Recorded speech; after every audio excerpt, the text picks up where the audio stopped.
ছাতুর যুদ্ধ, এই যুদ্ধের নাম ছাতুর যুদ্ধ কেন? আর এই যুদ্ধ হয়েছিল কার বিরুদ্ধে?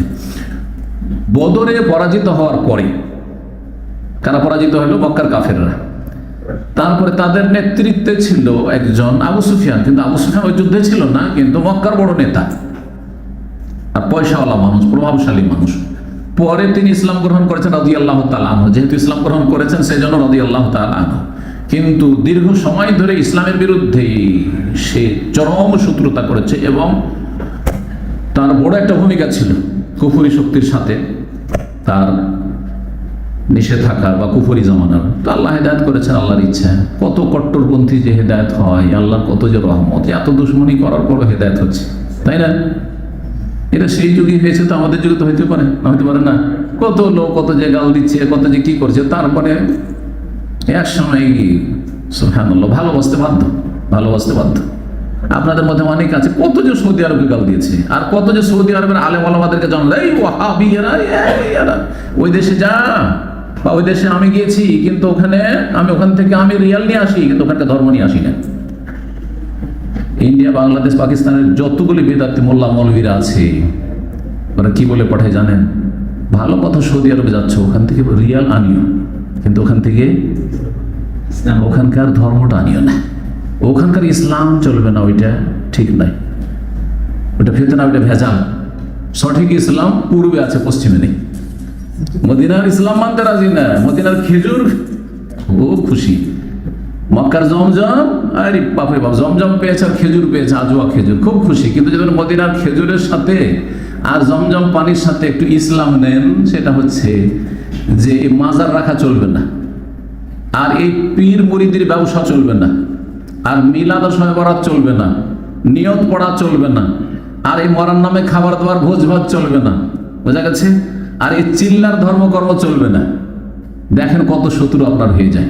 আপনার শত্রু হিন্দু হবে না, আপনার শত্রু খ্রিস্টান হবে না, ইহুদি হবে না, আপনার ঘরে সব শত্রু হয়ে যাবে, ঘরে ঘরে শত্রু, বোঝা গেছে? আল্লাহ হেদায়েত দান করে। তো কখন যে কাকে আল্লাহ হেদায়েত করে, কত কট্টরপন্থী হেদায়েত হয়ে যাচ্ছে আর হয়েছে। তো এও ছিল এক কট্টরপন্থী, কিন্তু আল্লাহ তাকে হেদায়েত করেছেন। অলুপ হৃদয় মানুষের আল্লাহ দুই আঙ্গুলের মাঝখানে রাসূলুল্লাহ সাল্লাল্লাহু আলাইহি ওয়াসাল্লাম বলেছেন, ইউকাল্লিবুকা কাইফা ইয়াশা, যেভাবে চান আল্লাহ রাব্বুল আলামিন সেটাকে উল্টে পাল্টে দেন, ভালোটাকে মন্দর দিকে করে দেন, কিন্তু জবরদস্তি না। আপনি গিয়েছেন পাপের দিকে, সেই জন্য অনেকে সহি আকীদা আসার পরে গোমরাহ হয়ে যাচ্ছে, অনেকে নামাজি থাকার পরে বেনামাজি হয়ে যাচ্ছে, অনেকে সারা জীবন যৌবনকালে কোনোদিন জেনা ব্যভিচারের কাছে যায়নি, আর 50 বছর বয়সে জেনায় ব্যভিচারে লিপ্ত হয়ে যাচ্ছে, হচ্ছে না? ঠিক এর বিপরীত অনেক আছে, যারা সারা জীবন গুমরাহি করে আর বিভিন্ন পাপ করে আর বিভিন্ন অপরাধ করে তারপর এত ভালো মানুষ হয়ে যাচ্ছে, সুবহানাল্লাহ। আবু সুফিয়ান রাদিয়াল্লাহু তাআলা অবস্থা ঠিক ওইরকমই ছিল। বদরে যখন তার দল হেরে গেল, তিনি তো ওই যে কাফেলার মাল সামান নিয়ে তো বেঁচে গেলেন, আর আবু জাহাল ওদিক থেকে আসলে ওকে নিষেধ করলেন আবু সুফিয়ান যে আর যাওয়ার দরকার নাই, যে এই জন্য যাচ্ছিলেন আমার মদদ করার জন্য, আমার কাফেলাকে রক্ষা করার জন্য, তো বেঁচে গেছি, ফিরে আসা বলছেন না, একবার মোহাম্মদকে শিখিয়ে আসবো। এটাই ছিল বদর না? তারপর বদর হয়ে গেল। বদরে যখন এইভাবে তাদের হার হইল, আবু সুফিয়ান তখন শপথ করলো। কার শপথ জানেন? আল্লাহর কসম। আজকাল এক শ্রেণীর মুসলিমদের মতো নয় যে বড় পীরের কসম, খাজা বাবার কসম, এরকম নয়। কার কসম করতো মুশরিকরা? আল্লাহর কসম করতো। ইব্রাহিম আলাইহিস সালামের ধর্মের যে কিছু অবশিষ্ট ভালো কিছু ছিল, তার একটা প্রমাণ এটা, যে তারা কসম করতো কার? আল্লাহর কসম করতো। আল্লাহর কসম করে বলেছিল যে এই যে আমরা পরাজিত হইলাম আর ক্ষতিগ্রস্ত হইলাম মুহাম্মদ সাল্লাল্লাহু আলাইহি ওয়াসাল্লামের সামনে, এর প্রতিশোধ নিবই নেব। যতদিন প্রতিশোধ না নিতে পারবো ততদিন পর্যন্ত আমি স্ত্রীর সাথে সহবাস করব না, আর আমি পানি গায়ে লাগাবো না, পানি ছোঁয়াবো না গায়ে, তার মানে গোসল করবো না, একটা পশমে পানি ঠেকাবো না। এই কসম করলাম, শক্ত কসম,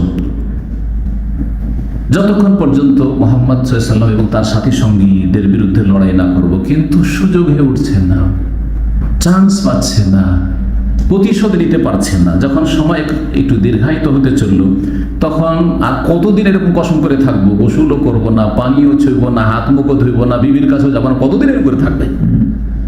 তখন এই যে কমপক্ষে কি করি, কসমটা যে করেছি সে অনুযায়ী একটু পদক্ষেপ নিই। সে করলো কি 200 জন যোদ্ধা নিয়ে মক্কা থেকে ছুটলো মদিনার উদ্দেশ্যে। আসার পরে মদিনার পূর্ব দিকে এক সাইডে আরিজ বলে এলাকা আছে, এই আরিজ নামক স্থানে তারা এসে হামলা করলো। মদিনার যারা মুসলিম আনসার তাদের খেজুর বাগান ছিল, সেই এলাকায় হামলা করলো। হামলা করে বেশ কিছু খেজুর গাছ তারা কেটে ফেললো এবং জ্বালিয়ে দিল। খেজুর বাগান আর গাছ কিছু কেটে ফেললো, কিছু জ্বালিয়ে দিল। দুইজন লোক ওই খেজুর বাগানের তারা সিকিউরিটি হারেস ছিল, তাদেরকে পেয়েছিল, তাদেরকে হত্যা করে পালিয়ে গেল। মনে করলো যাক প্রতিশোধ নেওয়া হয়ে গেছে, কি হয়েছে? প্রতিশোধ নেওয়া হয়েছে। আর আমার কসম যে করেছিলাম সেটা এখন কসমের কাজটা আমি করে ফেলেছি, এখন আমি পানিও স্পর্শ করতে পারবো, আমি বিবির কাছে যেতে পারবো, শুধু এই কাজের জন্য এসেছি। রাসূলুল্লাহ সাল্লাল্লাহু আলাইহি ওয়াসাল্লাম সংবাদ পেলেন যে এরকম কাজ করেছে মক্কার কাফেররা, আবু সুফিয়ানের নেতৃত্বে এসে এইরকম মদিনার এক কিনারায় এসে হামলা করেছে, আর হামলা করে দুজন লোক হত্যা করেছে আমাদের মুসলিমকে, আর খেজুর বাগান টাগান জ্বালিয়ে দিয়ে আর কেটে গাছ টাছ কেটে ফেলে দিয়ে চলে গেছি।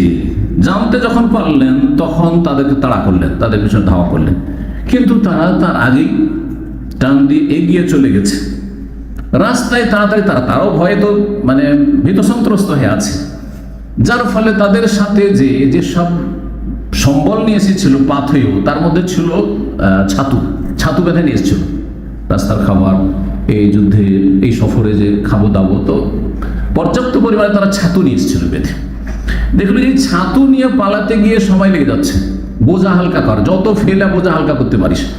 তখন রাস্তায় গিয়েছে আর ছাতুর বস্তা ফেলে গেছে, গিয়েছে আর ছাতুর বস্তা ফেলে গেছে। কথা বোঝা গেছে? এই যে ছাতুর বস্তা ফেলে গেছে, রাসূলুল্লাহ সাল্লাল্লাহু আলাইহি ওয়াসাল্লাম এবং সাহাবায়ে কেরাম তাদেরকে তো ধরতে পারলেন না, কিন্তু তাদের ছাতুর বস্তাগুলি পড়ে আছে পেলেন। রাসূলুল্লাহ সাল্লাল্লাহু আলাইহি ওয়াসাল্লাম সাহাবায়ে কেরামগণ তাদেরকে তাড়া করে কারকারাতুল কাদর নামক এক স্থান আছে, সেখানে গেলেন, কিন্তু তাদেরকে ধরতে পারলেন না।